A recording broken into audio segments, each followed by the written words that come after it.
So this series, in this series, I'm going to implement a neat neural network, this training method, and I'll probably explain it in a future video. But for now, I'm going to do this in a few videos, and the first I'm going just to explain a pretty simple game, a snake game, in which I want to implement the neat neural network, because I searched and I found everywhere if there was a place teaching how to implement neat neural network. It was using Retro, the library Retro, and OpenAI related stuff, and then I just thought that it would be nicer to implement this in a game made by my own, or something that's not stuck to OpenAI. So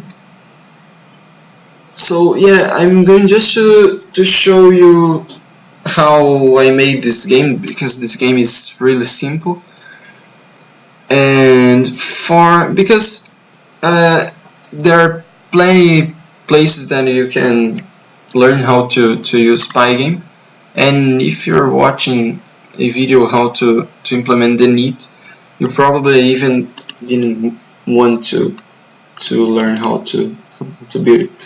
But I'll explain it in this video if there is someone that doesn't know how to use Buiding and want to think outside the box, and don't want to copy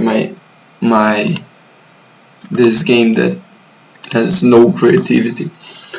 So this is a snake game.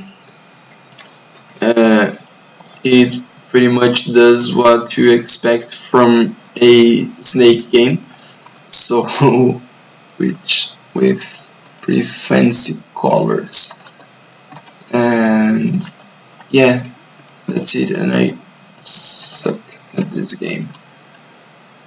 That's it. Yeah. So I'll pass through it. So I'll build it in a object-oriented style, so that it's easier to like, if you wanted to do I don't know, Super Mario Bros. Version of this, you need to change like everything, but in this way the structure is ready, and not just for you, but I want it to. So we start calling this class game while the game is running. That's it. While there is something happening, it can be like a game over screen, something, or just the loop of the games. While this is running, then generate a new game, like a new turn. So first when we called it initializes, then Pygame init. These are some functions that are needed. In it, we create our screen. We set the title, which I have defined here. I like to define like things up there.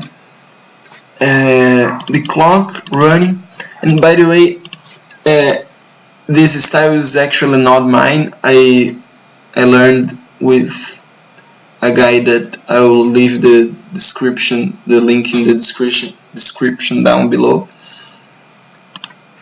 Then in the init we do this. In the new we create a group with the all sprites, which in fact are the fruits, the fruit and the player, and the tail group.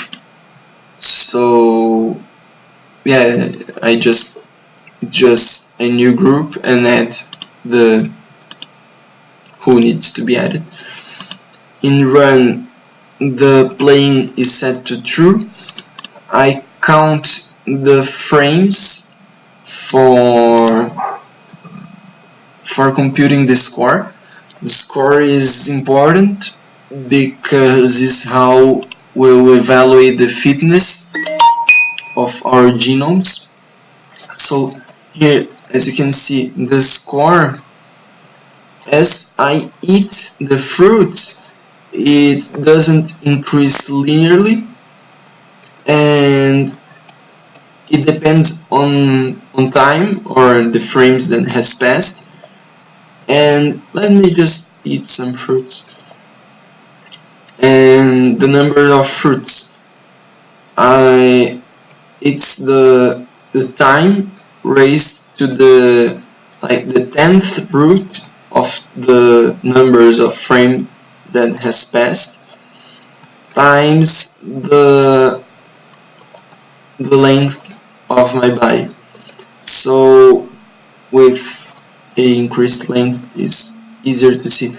So if I don't do nothing, that is, if I don't die, which is great already, it should increase. Why did? Okay, you trust me. Trust me now. I'll show you. Current score.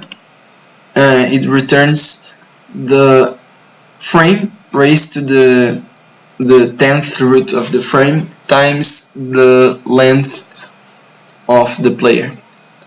So this is it. In run we do all those things. Check for events, update the sprites and draw them in the screen. In update we call those pretty useful functions of Buiding. Check for collisions with the player and its own tail, and with player and the fruit. If the player hits the tail, then it loses. Self.playing equals false. And if it collides with the fruit, then its length increases. The fruit, actually I don't change the fruit, I just move it. So here in fruit there is a function, new position, and it just teleports to a new position. If there is some tail, that if the snake has some length, then it's just for indexing purposes, and otherwise the index will be 0. I use the index to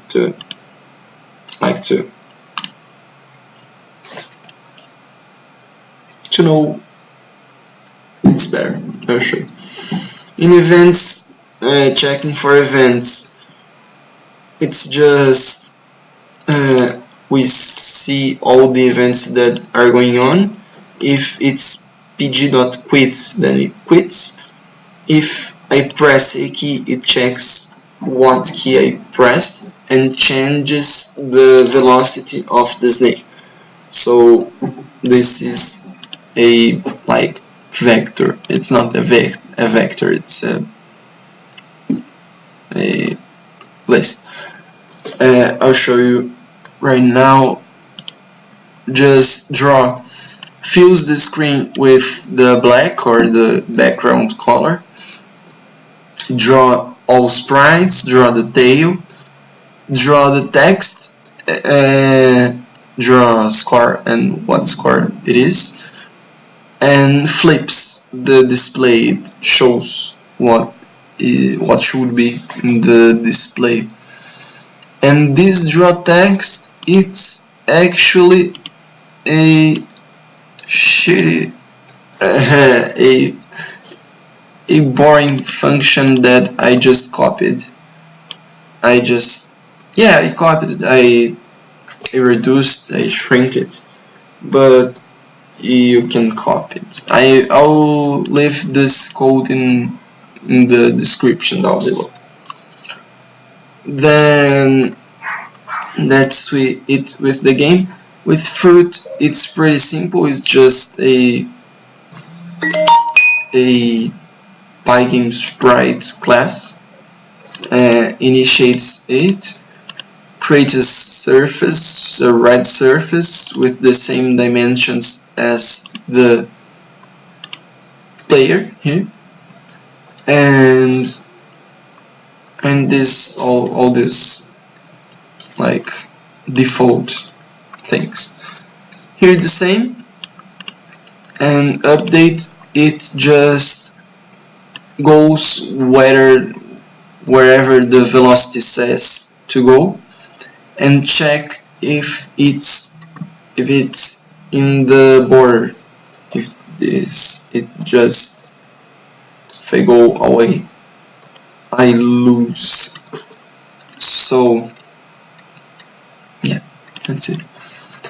And the tail, oh, and when I move, before I move, I register the last position. The player does it, as well as the tail. The tail does it too, but when it moves, it has no velocities. It just goes wherever the next or the previous, tail was, the previous in my indexing. And that's all what this does. And the first goes to the player previous position. Yeah, that's it. So in the next video we're going to implement the neat. We're going to change it a little bit for training purposes, and we're going to implement the neat training, and maybe there will be a third video on the results. So that's it. Bye.